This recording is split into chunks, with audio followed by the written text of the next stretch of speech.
Welcome, welcome, welcome back to Life as Ritual. The show where we turn healing into practice, shadow work into strategy, and ordinary moments into sacred becoming. Where we don't just talk about growth, we live it, we test it, we embody it. I am your host and curator, sometimes mystic, other times menace, Earth Angel. And on today's episode, we're going to talk about hope. H-O-P-E. If you are what you say you are, a superstar, then have no fear. The camera's here and the microphones, and they wanna know, the return. Woo! You are a superstar. Are you aware? Did you know?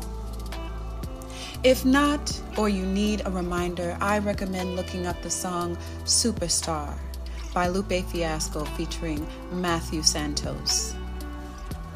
You are a superstar. Not in the way the world tries to define it, not in the flashing lights and noise and applause, but in the way stars actually exist. Burning, radiating, impacting things from millions of miles away without asking permission. You are multidimensional. Your presence shifts rooms. Your decisions have consequences. Your silence has consequences. Your healing has consequences. You are impact embodied. And hope. Hope is your North Star. More specifically, it's your energy from your inner G.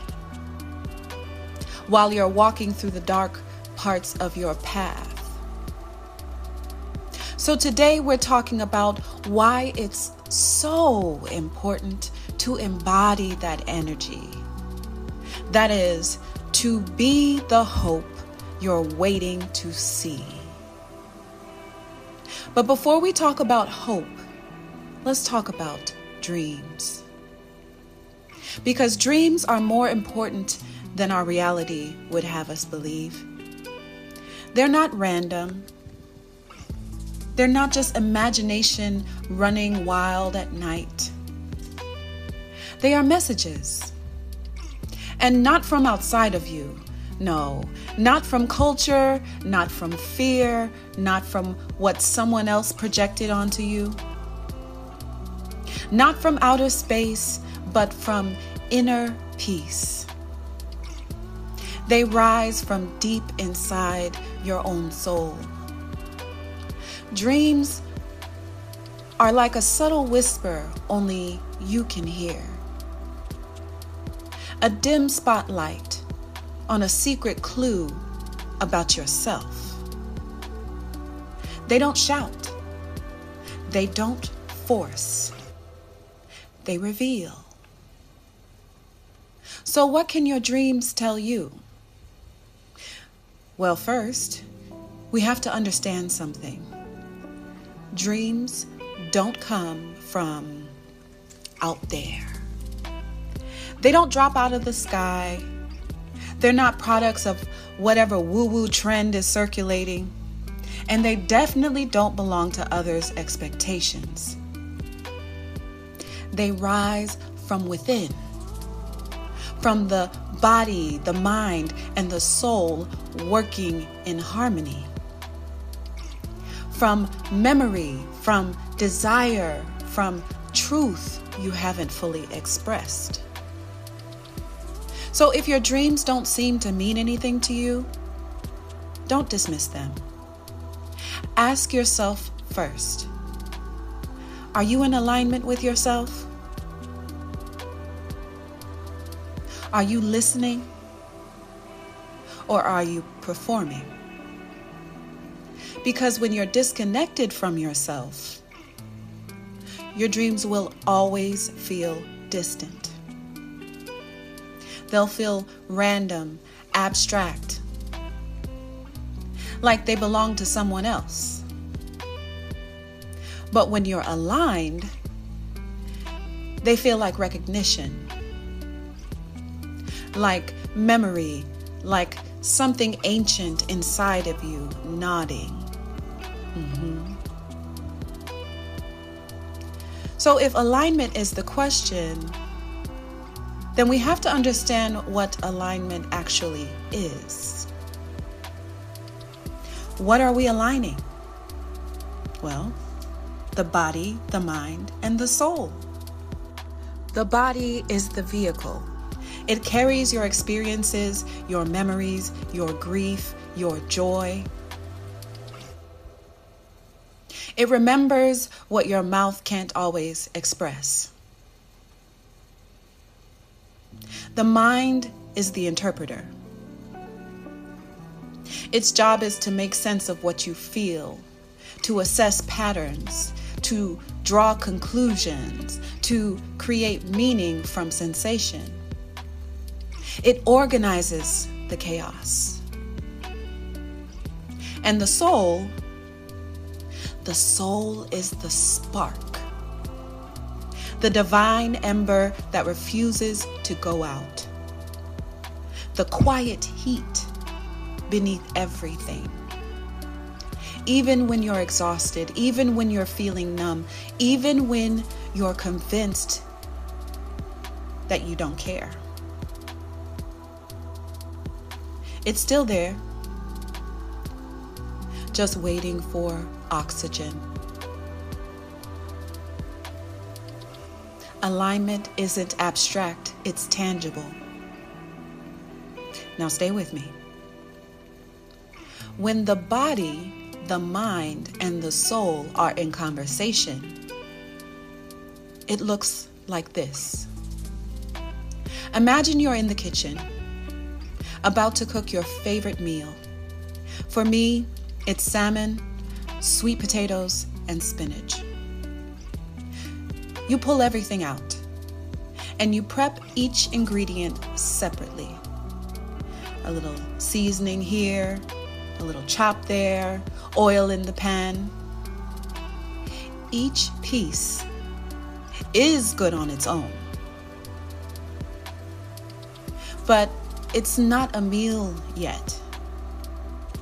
Somewhere in that process, you have to light a fire. Gas, electric, matches, I don't care what you use, but something must spark. Because without heat, nothing transforms. That spark brings it all together. And that's what the soul does. Now, what does that have to do with dreams? Dreams are the soul speaking through the subconscious. They remind you of the deepest part of yourself, the part that can be reflected back to you in glimpses, but mostly lives beneath the surface. I don't dream very often. I don't dream every night, not even every week. But when I do, I write them down. That's one of my rituals. I have journals full of dreams, years worth, that I still return to. But the first dream that truly marked me,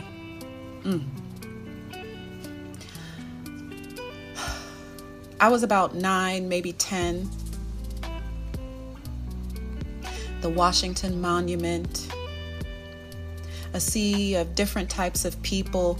Music was blasting, people dancing with joy. And then I stepped out to the podium. Blue uniform, medals, ribbons across my chest. I stepped out from the shadow to the top of those steps. And when the music stopped, the crowd went wild.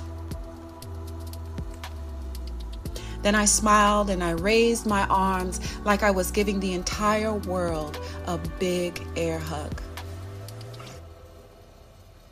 Now here's the part that still shakes me to this day. I wasn't asleep.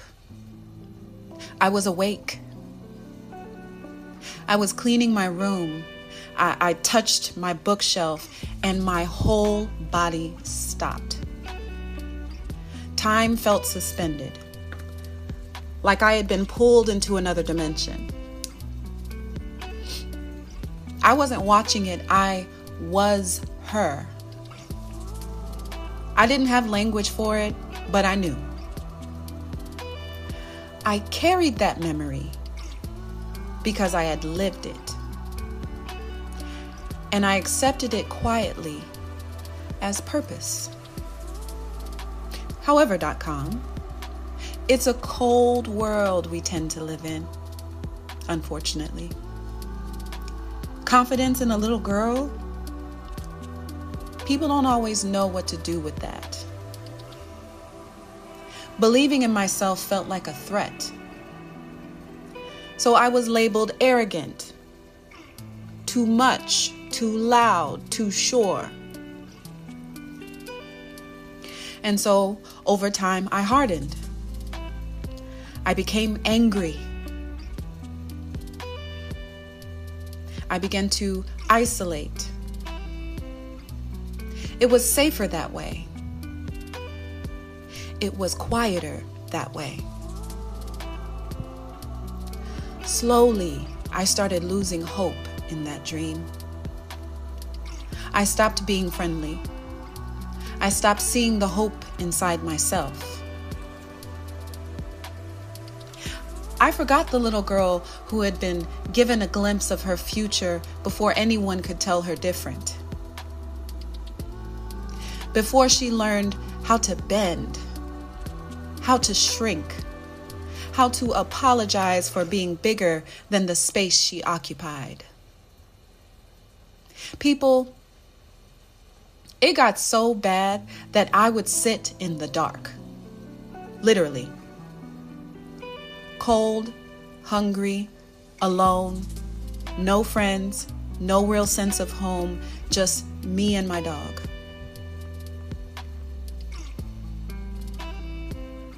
I had a breakdown.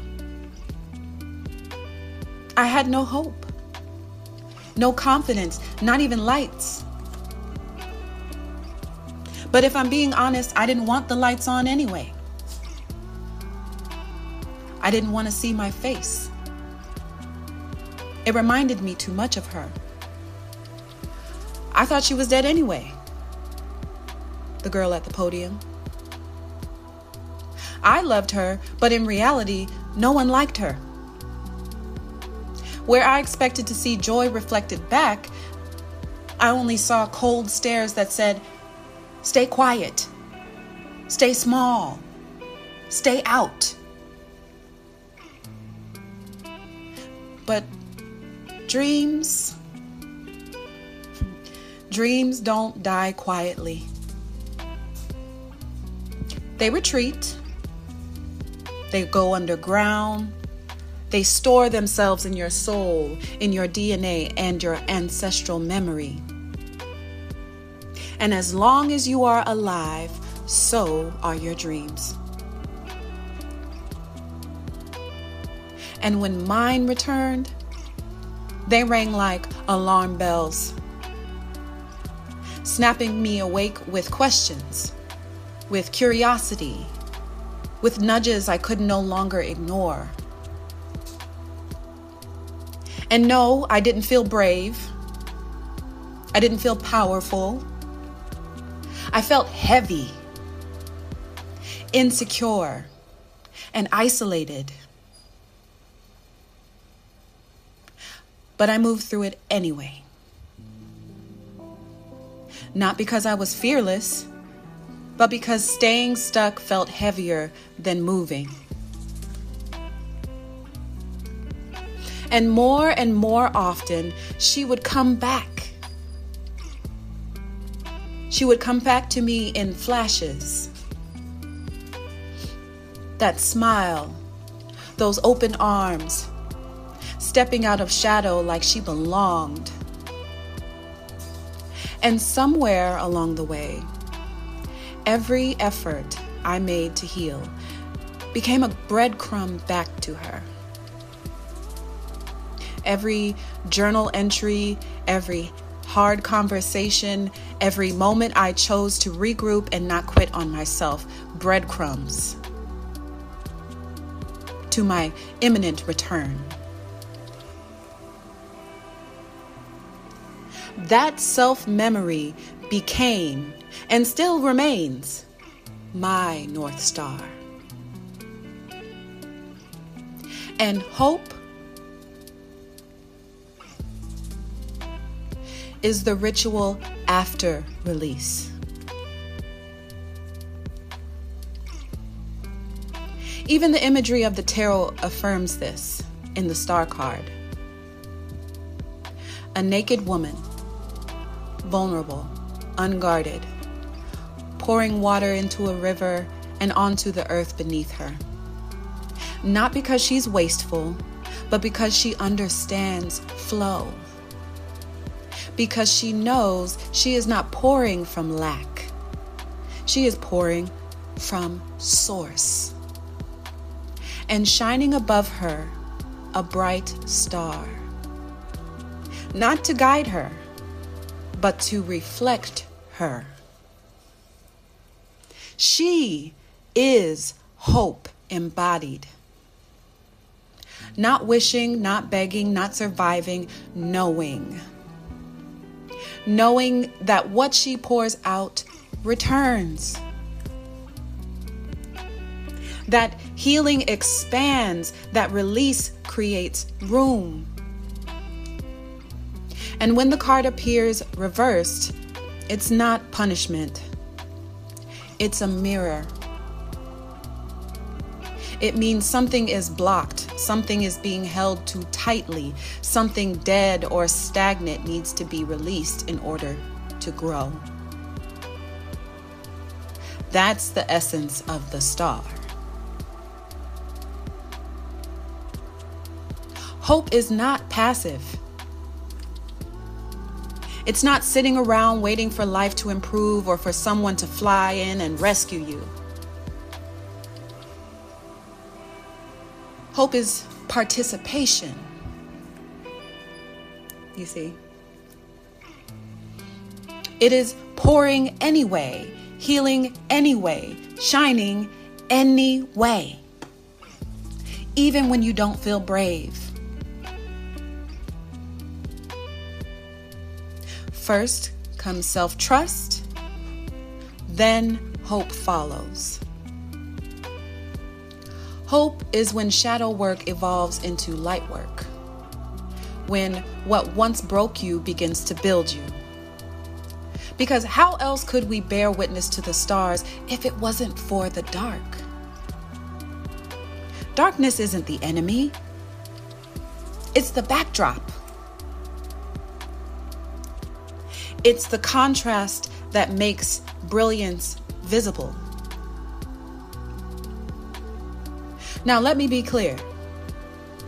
I'm not saying dreams are to be taken at face value.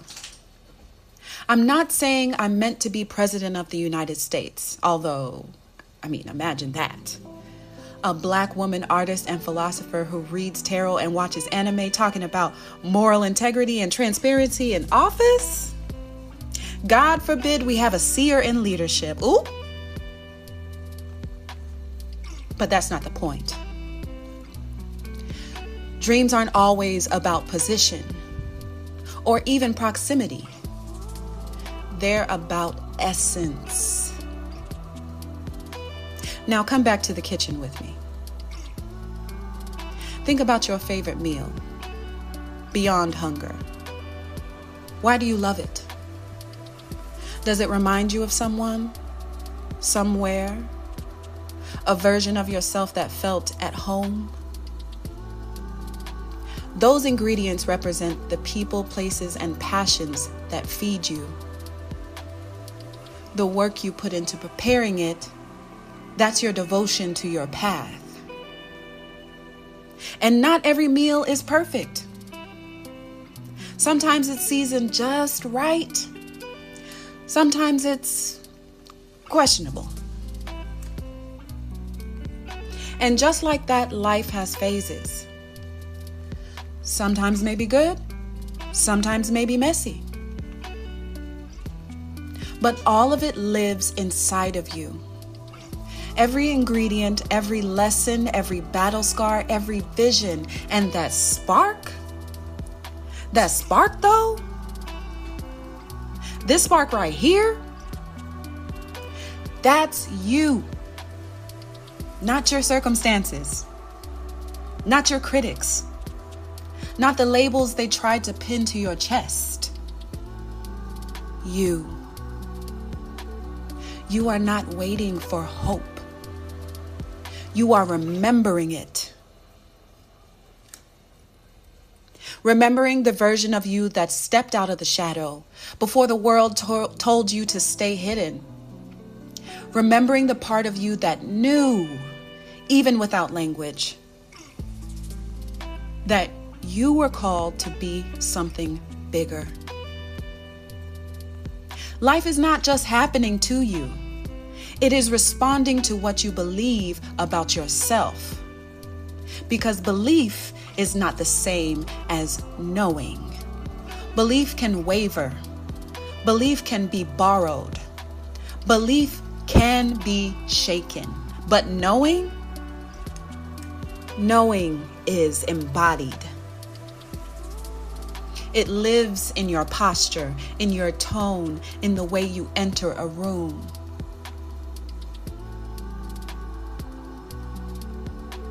Life bends around your convictions. It echoes your self-perception. It organizes itself around your identity. So if you see yourself as small, guess what? You'll interpret everything as proof. But if you know yourself as powerful, you'll move differently. And the world will answer accordingly. So if the world tried to shrink you, grow louder. If they called your light arrogance, shine brighter. If they mistook your confidence for threat, let them adjust their eyes.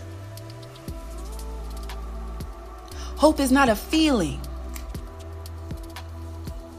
It's not a mood. It's not waiting for a lucky break. Hope is a practice, a discipline, if you will. A ritual of choosing yourself over again and over again and again and again. On the days you feel radiant, on the days you feel ridiculous, on the days you feel forgotten. You are the body. You are the recipe. You are the spark. The ingredients were always inside of you. The heat was always available. The transformation was always possible.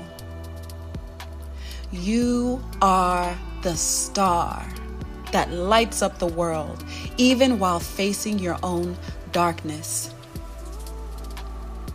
So light it up. Yes.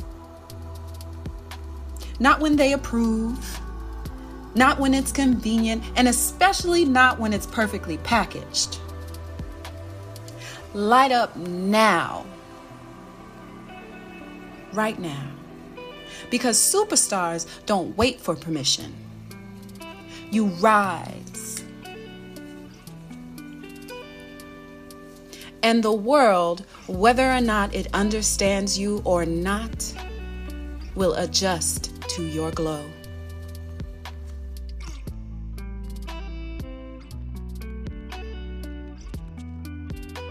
I truly hope you enjoyed today's episode. And if it resonated with you, show some love. Go ahead and like this video. And if you're new here and you're curious about joining this social experiment we call life as ritual, subscribe. Stay a while, grow with us, practice with us. And remember, you have the power and the strength to overcome self-doubt. Until next time, ta-ta.